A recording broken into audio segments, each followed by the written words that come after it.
Welcome to this week's Global Mazda MX-5 Cup Car video tutorial for virtualracingschool.com.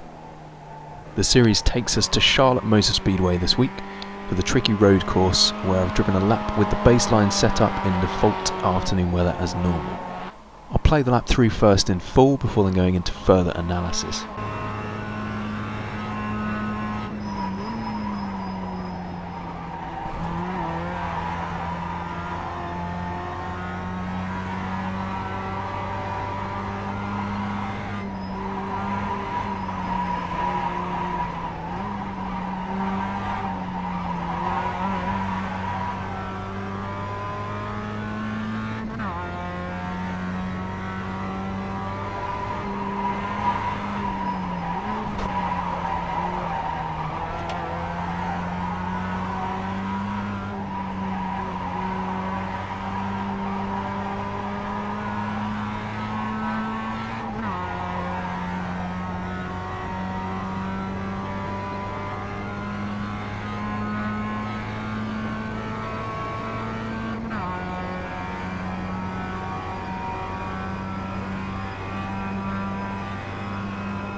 Okay, so that was a 1 minute 20.890.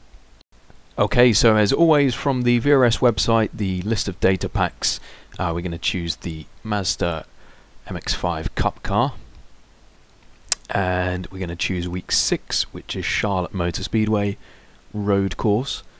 Loads up the session details where you can download the lap files, a replay, and of course it's using the iRacing baseline setup, fixed setup series. We're going to click on Learn Track, which is going to load up the analyzer, and it will start to play the lap through. I'm just going to pause it and mute it. So for those of you who might be unfamiliar, you've got a steering angle trace through the duration of the lap, as well as a speed trace, a brake and throttle trace, and some live inputs when the lap is playing. So we're just going to select sector 1, which is always the run from the start finish line to the braking zone for turn 1. Now the start finish line is very late on this lap. The car is right next to the wall on the outside as well. So obviously at this point you need to be thinking about your braking. Now there's not much here to use as a reference, but there is this painted logo of the circuit to the left, but it is quite far away. You might not be able to see it from cockpit view, but that's basically where you need to be alongside when you start braking. So in order to see that more clearly, we'll go to sector 2 and I'll slow it down to half speed and just play it through to the point where I start braking, which is just about there. So we're exactly alongside that logo. You've obviously got this alternative layout for the Legends Oval that you could also use as a reference if you wish. So I'll play it through. Braking wise, about 50% braking is sort of threshold in this car, and you'll see that I'm blipping the throttle as I downshift. So I'm right foot braking at this point, heel and toe downshifting to blip the throttle down into 4th gear. And obviously you want a very nice wide arc through this whole corner. It's a very long corner with 2 apexes, and so you come in all the way from the near the wall on the entry and bleed off those brakes, but hold those brakes in to rotate the car. There's a little bit of coasting as I get back onto the throttle, and in terms of line you want to be over the painted white line here ideally. And I do actually just go into the grass there briefly, which is okay, but you don't want to overdo that too much, because as you see it does unsettle the car slightly on the exit. But that's also basically the point where you want to be picking up the throttle.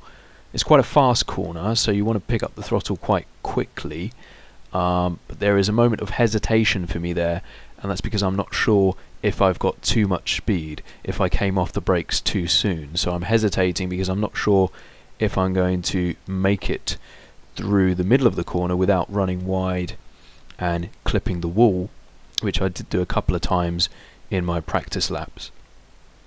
So you continue this big long wide arc whilst accelerating, so full throttle. The corner has opened up enough for us to maintain full throttle through this exit, and this is also going to be our second apex, so you can get close to this wall again. There is a slight camber change near the wall, so just get close to the white line, that should be okay. And then spotting into turn 3, there's this access road on the left, and that's going to be your braking point for turn 3. Now turn 3 is very, very fast, so you don't need to brake very hard at all, and in fact in the telemetry you can see that I'm braking very, very gently, very, very briefly, but it's basically just before the access road on the left, and that's also my turn-in point. So I've got the car rotating now, and I'm straight back into the throttle, and that keeps the car settled. If I was to brake and then just coast, the car would be quite unstable from that initial brake application, and the braking there is really just to rotate the car. So now the car's rotating, I can get back in the power and take advantage of the track available. And also notice the trajectory or the path that I'm on, the line that I'm on, is taking me below the white line, the painted white line on the inside of the corner. Now you can get away with that. If you cut it too much, then you will get penalised, so just be aware of that. Now I do actually brake again just before the apex, and that's just to rotate the car a bit more.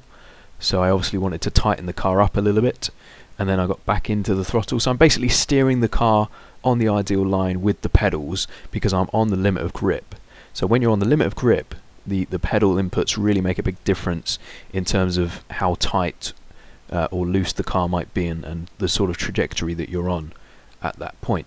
So another thing to note is I'm left foot braking when I apply the brakes here and here, which is why there's some overlap. Now left foot braking allows for more control, so I'll always do that unless I have to downshift. Into turn 4 I have to downshift, so you'll see that I'm blipping the throttle as I brake, so I'm right foot braking and heel toe downshifting in order to do that.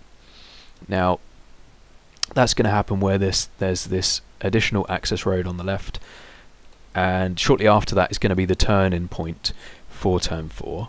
And similarly to turn 3, you can use a lot of the inside area of tarmac below the painted white line. So you can see I'm steering hard in there to get the car in tight and cut the circuit slightly. Now again, this line is okay, you can get away with that.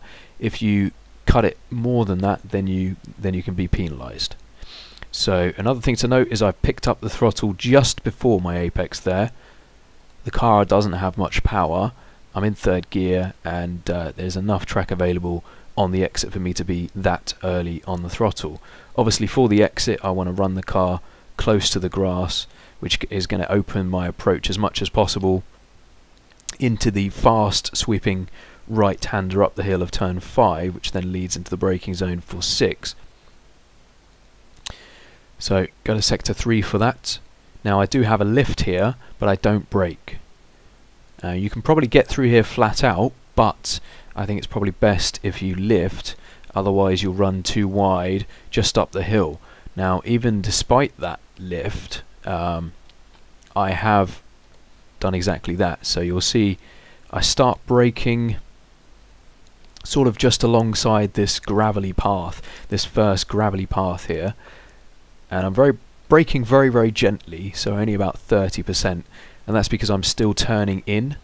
Obviously the circuit's still going right at this point, and I'm coming in from the inside, exiting turn 5, so I'm still turning whilst braking, which is why I can't afford to brake very hard. And obviously I'm right foot braking again, so I can blip the throttle to downshift into third, and it's pretty much at that exact moment that you see that I run just a little bit too wide and just drop my left rear tyre into the second gravelly path on left, which just pitches the car into a bit of a slide. Now I deal with that in two ways. I get back into the throttle to stabilize the car and take the weight off the front tyres, and I also keep the steering really quiet and a very subtle correction. So I straighten the steering up and wait for the car to stabilize. Obviously if it was a bigger slide I would have to counter steer more aggressively and much more, and then after I've done that I get back onto the brakes again to rotate the car. So I'm always avoiding coasting. When you're coasting, you're not fully exploiting the limit of grip at all four tyres, because the car tends to be quite understeery when you're coasting. So up the hill, this is obviously the apex where I'm back on the throttle, and you want to get really close to this curb on the right, but don't make contact with it ideally because it's quite aggressive.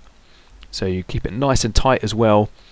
Obviously I'm at full throttle quite quickly and early there, and I'm focusing on keeping the car nice and tight through the exit, so I never run wider than the middle of the circuit on the exit, which sets up the car quite nicely into turn 7, where I'm braking very briefly just before these cones on the right. So you'll see that just there. I'll pause it there. So I'm braking 5%. I'm literally just brushing the pedal, and that just rotates the car a little bit whilst I'm lifting off the pedal, just to get the car turned in. And I probably actually overdo it slightly. Maybe I'm a bit too aggressive with the steering, because you'll see this area in the steering trace where I'm making constant corrections for oversteer throughout this entire corner really, and that's also why I'm balancing the throttle as well. So I'll play this through and you'll see that the car is on a tight trajectory. It gets closer and closer to the apex, but you'll see that my steering is very neutral. I'm kind of opening the car up, correcting oversteer in the car whilst maintaining that throttle amount until the car is settled and planted, and then I finally commit to full throttle. Now every time you go through here is going to be a little bit different. Sometimes the car won't be sliding as much and you won't have to make all these corrections. Other times it'll be sliding even more and you'll probably lose time. This is about as much as you can afford to slide before you start losing time. And also you'll wear the tyre, or you overheat the tyres eventually if you keep driving in this way. So just be aware of that. That's pretty much on the limit there.